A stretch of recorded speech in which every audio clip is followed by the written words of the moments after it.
Skeletor Hates Salvation's Edge by Tom Christie.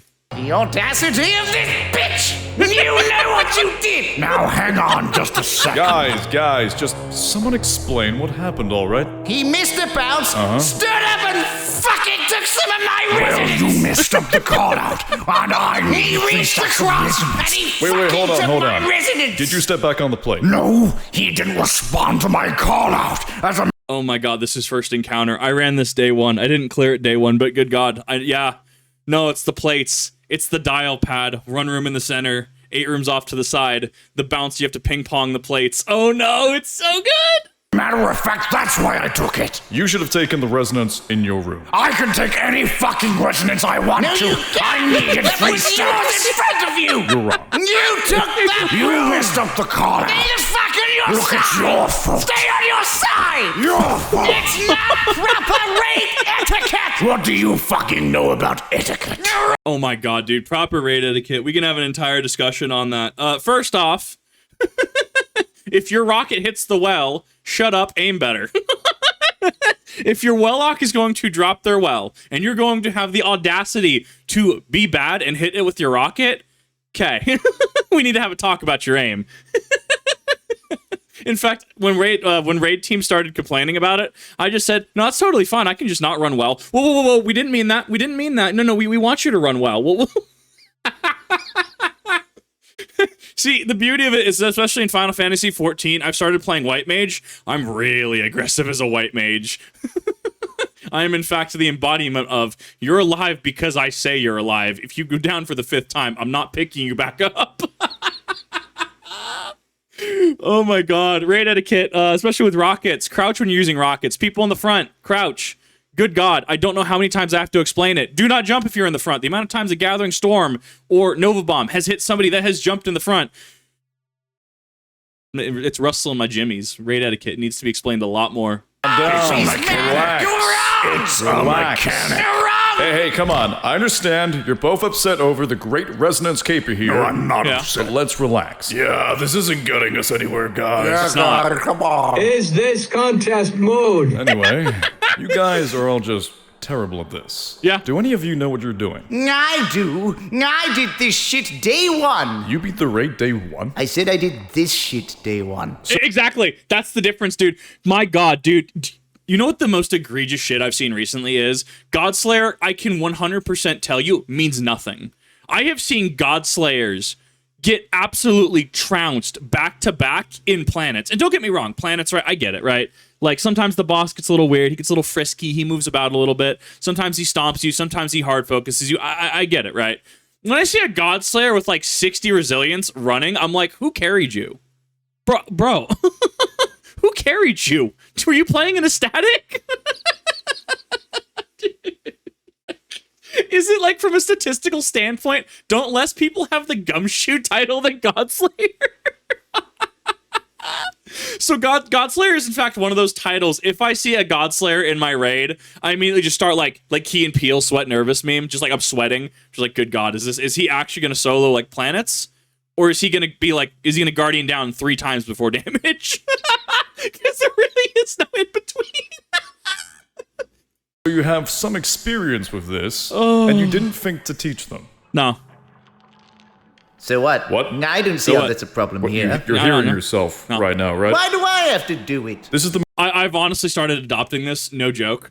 I put my time in Garden LFGs, okay? I have spent 7 hours in Garden. I have spent my Sherpa run in Eater of Worlds, where it took 20 minutes to do Leapfrog, right? Just the initial build-up to the first encounter, okay? I spent my time in LFG. If you're wanting to raid and it's not a teaching raid, I damn well expect that you know what you're doing. In fact, I have not gone into Salvation's Edge yet, outside of day 1, because I know I'm gonna have to sit through a Sherpa run. I'm gonna be like, look, teach me. I know nothing, right? Even though I have prior experience and know how the encounter's gonna work, I have no experience. Teach me, Sherpa. You, stop arguing with the Sherpa. Get the fuck out of here, okay? And then when I do it, I've put in the time to learn it. Because I'm not teaching this. Good God, no. What is it, like 9 paragraphs to explain? It was after day 1, right? 9 paragraphs to explain how Encounter 4 works with the shapes? Good God, the feedback. Oh my God, I got into an argument with the world's first. Dude has a world's first belt. I don't remember what raid it was, and I was getting into it over on Twitter. Dude was being super gatekeepy, just like, well, if you haven't run a day one raid, you're not allowed to have an opinion on this. You know, this had a horrible feedback thing, and you know, it's awful in terms of game design. I was dunking on this man so hard. That's the side of the community that I hate. Generally, everyone else, I'm okay with. Just know what you're doing. That's how you fix this. Most difficult raid Bungie has ever made. It took the first team 19 hours to do it, and 19 hours to beat a raid. well, no, Yes. That's fucking terrible. Those guys must really suck. well, we're No, I will say, from a objective standpoint, I think the feedback in Encounter 4, especially day one, was pretty bad. Like, I'm okay with hard mechanics, but the feedback on it it wasn't there. So yeah, it was an encounter with a lot of steps, and it also broke established, Bungie, like, oh, well, Bungie's never going to have death as a mechanic in a raid. Well, it's not death technically, because it doesn't use a revive token, but yeah, there's a death mechanic in 4th encounter. That is so different than what they've put out before. So it doesn't surprise me that, yeah, teams blitzed up to 4th, and then we're stuck there for, 9 hours? Oh my God. So, people that ran day one, you can go, wow, Kip feels like he knows what he's talking about, and he's actually agreeing that there's a little bit of feedback issue. But remember, according to the Destiny community, I'm not allowed to have an opinion unless I've run day one content and cleared it first. gonna take 19 hours just to beat the first encounter at this rate. Yeah. If only we had somebody who could tend to this encounter in a quick and easy way. I do. And I teach you every time, and you never learn. Well, maybe this time will be different. Yeah, maybe you never be different. Well, maybe you never be different. Go fuck yourself. Bro, I felt that on a spiritual level. Well, I shit you not. If I want to figure out how somebody raids, if you want to figure out how well they can communicate, take them through Vault of Glass. Do not do the cheese. Do not do Templar cheese. Do not have one person do oracles. Everybody gets one oracle. One person gets 2 oracles, right? And then figure out how well your team can count to 7. You will find the breakage point in your communication really quick. The amount of times that people cannot count to 7, I have seen this. I have taught these runs. Is absolutely astronomical. It's insane. It blows my mind. Teach them, man. Fine. Just pretend that you're actually listening. That's the one. In order to complete this encounter, the team must first split into 2 groups of 3, team left and team right. Once somebody picks up the resonance in the starting room and puts it into this box, 2 doors will open up. The Right. doors that open will always be random. However, they will always open next to one another, left and right, whether in the ground, on the side, Do they? I could have swore on contest we could have ones that opened up opposite from each other. or up top. So be aware of the location of these openings. Yeah. So, for example, if you're on team left, you will head into the leftmost opening Right. and proceed to Then you rotate continue around. moving in Yeah. that direction around the map. You will encounter Vex Minotaurs and Hydras. Killing these opens doors on the opposite side for both teams. Yeah. So kill everything you see, and quickly, so that both teams can make their way around the map. Eventually, either team will encounter an Overload Minotaur. Once it dies, a Tormentor will spawn back in the central room. Right. As soon as this happens, everyone will run back to the center and kill the Tormentor. Oh my God, dude, that Tormentor just...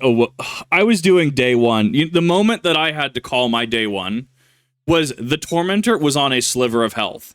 I watched for like 5 seconds because I was running Graviton. I was running like Uber, like Void Ad Clear that day. Devour Void, right?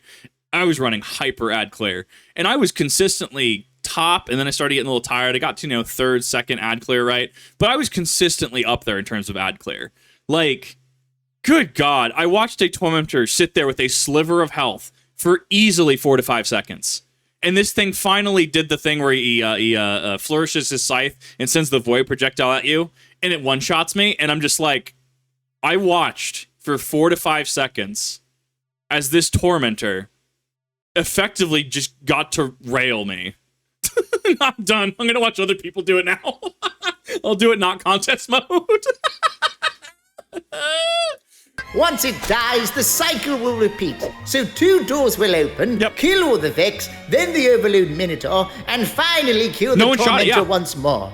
Once the second tormentor has been defeated, the message energy flows into the architecture will appear. T-blade. This means that 2 of these plates that you've probably noticed as you've been running around are now glowing. Once your team has located their first plate, do not stand on it. Instead, have one member of your team stay in the room with the glowing plate Right. and send the other 2 members to locate the connected room with this giant glowing pillar, as this is where your team's second plate will be.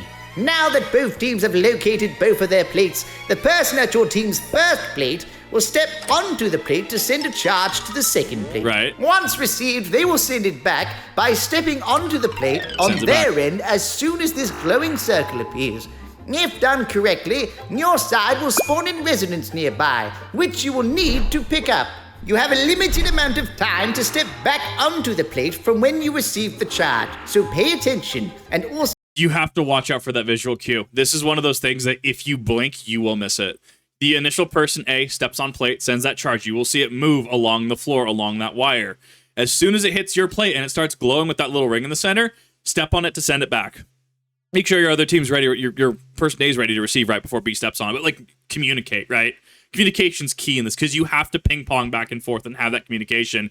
A will not be able to tell when it got over there unless you're doing some weird like timer or like metronome shenanigans where like, oh, well, I can math out that there's approximately 4 beats until it gets to its location. 1, 2, 3, 4. And you could probably do something like that. But realistically, your B needs to be telling you, hey, cool, sending it back. I got it.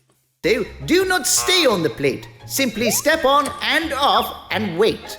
If you mess up the timing by stepping on the plate too early or too late, you will spawn in a subjugator Yeah, you did who will get hurt. prevent you from stepping on the plate until it is dead. So make sure to communicate effectively to prevent this from happening. The first Like I just said, dude, those subjugators hurt. Day 1, oh, those subjugators hurt so bad. Oh, they hurt. I think I could handle 2 before I'm just like, bro, I'm out. Like, I am tapped out. I can't do it. person on your team will act as a floater between these 2 rooms, killing ants as they spawn, as well as picking up the resonance that spawns in the center room as your team ping-pongs the charge back and forth. Right. Also, don't pick up more than 3 stacks of resonance. It'll kill you. Because you'll die. Yeah. Now that everybody has picked up hopefully 3 stacks of resonance each, it is now time to close the glowing pillar on each team's side. This is done by shooting the glowing shape in the pillar whilst the charge is being sent to the plate in the same room, and then stepping on the plate one last time. If done correctly, the pillar will glow brightly, and this message will appear. Now that both pillars have been closed off, everyone should head back to the middle Duncan and Center. kill the subjugator that just spawned. Once it dies, the box from before will spawn, and everyone should deposit their resonance inside of it. If done correctly, the timer at the top of the screen that's been there since the start will extend, depending on how much resonance was deposited. Yep. Once that is done, your team will Repeat. simply need to repeat this entire cycle 2 more times. Yep. And upon depositing the resonance for the 3rd time, the encounter will be completed. It is a blitz. First encounter, and I called this day 1. It is a blitz. You have to go balls to the wall to actually get this done. And it's part of why I don't want to teach it. I don't have the skill level to solo. I just don't. Plus, I prefer running in a team of like 5 or 6, right? I mean, I 5-manned Oryx taking King, right? Dude, Whisper with field prep. Woo, this is spicy meatball. All I'm going to say. With a 5-man, somehow we're doing more damage than a 6-man. I can't quite figure that out. If everyone's running Whisper, I don't understand how a 5-man does more damage than a 6. All I'm going to say is I've done a 5-man easy. 1 phase, I'm pretty See sure. there. Do you No, it all was a 2. understand now? Wait, we have to do all that? Yes. I'll be a hero and get so much pussy. Guys, hang on. As long as this raid doesn't get any more complicated than this, I think we'll be just fine. I don't know, chat. What happens if you have a circle and you have a rectangle and you pen, pineapple, pen them together? What do you get? If you answered pyramid, get out of my raid.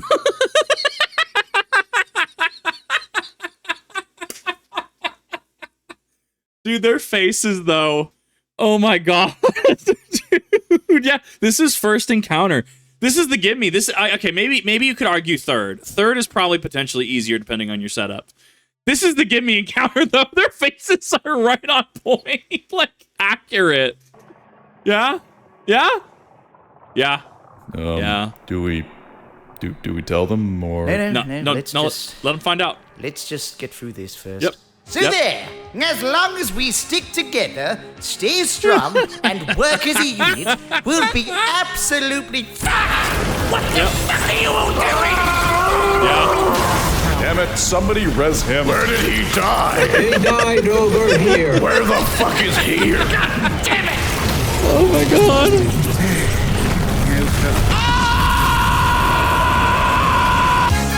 Yep. Yeah. Yep. That's how that works. 100%. Yep. Dude, like, I know people wanted the they wanted the really the what was the thing? Into the Light Pantheon. They wanted a Tom Christie Pantheon video. I think this was great. I thought this was an absolute banger. I don't know if I don't know if how Pantheon would have turned out. I am glad that we got this though. But like, it was so good. I really think that Tom Christie is one of the best creators on this platform. He has such a way with his content, and it's so accurate too. Like Tom Christie could make a video on counting to 7 in Vaults of Glass, and I'm pretty sure I would be laughing the entire time. He has such an understanding of one, Skeletor, but two, Destiny as a medium, and like on one day I aspire to be as even a fraction of how comedic this man is. He's just absolutely amazing. If you haven't checked him out, definitely go ahead and check him out, right? I put out some Destiny content on a couple of my channels, like the Kiz and a Kip one. I have Born to Nova, Forced to Well, but none to just the absolute comedic genius that is Tom Christie. So go ahead and check him out in the description down below. I did leave a link to this original video, as well as, as well as his channel. And I don't know, we're gonna have to see where I go with Destiny. Like, I still play it. I hop on every week, to do my GMs at this point. But I mean, I think once again, I'm kind of on to something when I say that Destiny's kind of at a breakaway point. A lot of players are complaining about the monotony after the finale of the final shape. We had the 12-man activity, we had Salvation's Edge. And a lot of players are saying it's pretty monotonous. We need something to keep us interested. So we'll see how many leave. We'll see how many continue to play the game. But really, all I need is just a good static or to be part of I have a clan that I associate with. Right, I have Entropic Crusaders, which is Kip clan. But I have a clan that invites me to do some things sometimes, and I have people that invite me. Hey, Kip, you want to do a Root of Nightmares run? And then we run it in like 30 minutes, right? Like. I do pickups here and there. In terms of teaching, I would have to make it an event, though. A goal of mine has been to just teach VTubers how to do Vault of Glass or something like that. I think it'd be cool. I think it'd be fun. Treat it like Prague. But what are your thoughts? What are your thoughts on Salvation's Edge? What are your thoughts on the Destiny community? And am I not allowed to have an opinion since I didn't finish the raid day 1? Let me know what your thoughts are. Let me know if you're still playing Destiny. Let me know if you agree that there's not really things keeping you there. You're just kind of going through the motions, but you've kind of moved on to other things. Or what will get you back into the game? Do you want to see Kip teach a raid? Thank you all for watching. Go check out Tom Christie, and I'll see you in the next one.